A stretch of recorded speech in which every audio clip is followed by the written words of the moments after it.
how are you today? Kembali lagi dalam pembelajaran bahasa Indonesia.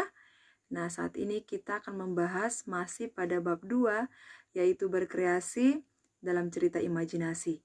Nah, anak-anak, saat ini kita sudah akan membahas pada bagian C untuk pembahasan yang kedua, yaitu kita akan melihat bagaimana ciri kebahasaan dari teks imajinasi.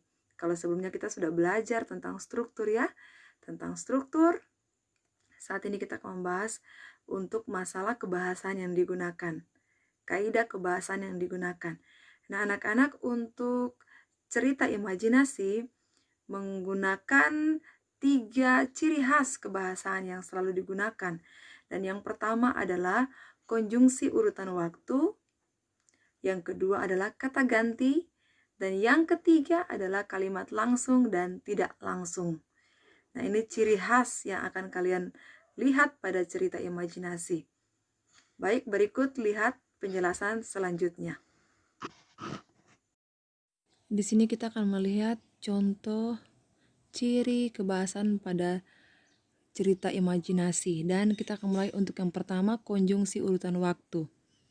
Beberapa konjungsi urutan waktu yang sering digunakan dalam cerita imajinasi adalah kata kemudian, seketika, tiba-tiba, sementara itu, lalu, selama, bersamaan, selanjutnya, akhirnya, dan lain-lain.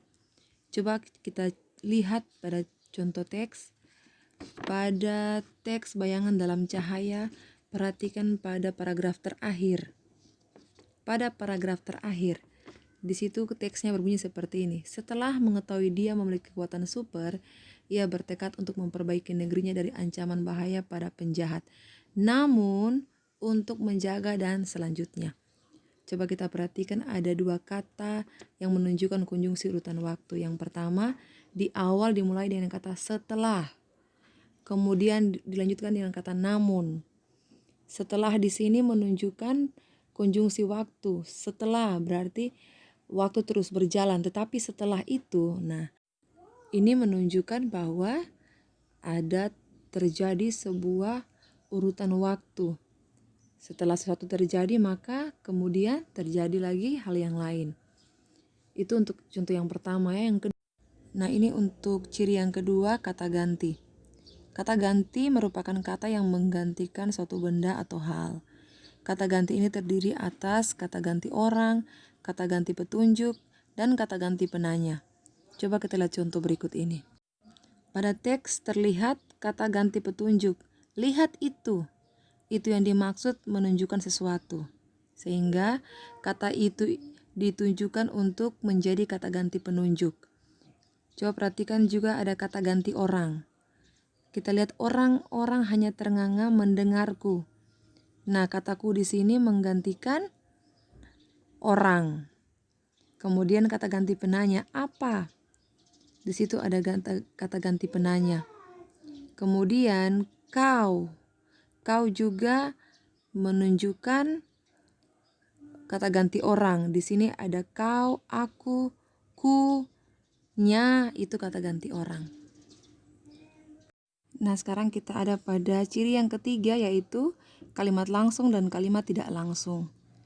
Nah, dalam cerita imajinasi, kalimat langsung biasanya diucapkan oleh seorang tokoh.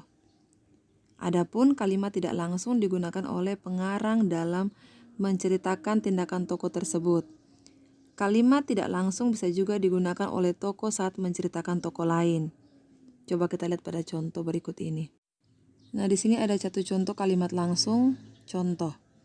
Tadi aku melihat sebuah bayangan keluar dari kilatan guntur yang mendatangi lubang itu. Balasnya. Nah, ini sebuah kalimat langsung ya, karena langsung disampaikan. Coba kita lihat kalimat yang tidak langsung. Dia menjelaskan pada Josu tentang apa yang telah terjadi pada dirinya. Nah, karena kalau yang pertama itu langsung dibalas ya, kata-katanya langsung, kalimatnya langsung. Tapi di sini ada yang menjelaskan kepada Josu. Berarti sudah ada pihak lain, sehingga ada kalimat langsung dan kalimat yang tidak langsung pada teks ini. Baik, demikian untuk pertemuan kita kali ini, dan kalian akan melakukan aktivitas 6, di mana kalian akan mengidentifikasi konjungsi urutan waktu, yang kedua kata ganti, dan yang ketiga kalimat langsung dan kalimat tidak langsung pada teks petualangan mencari harta karun. Dengan melakukan aktivitas ini, kalian akan lebih memahami lagi kaidah kebahasaan atau ciri kebahasaan yang digunakan pada teks imajinasi. Baik, demikian. Good luck for all. God bless you.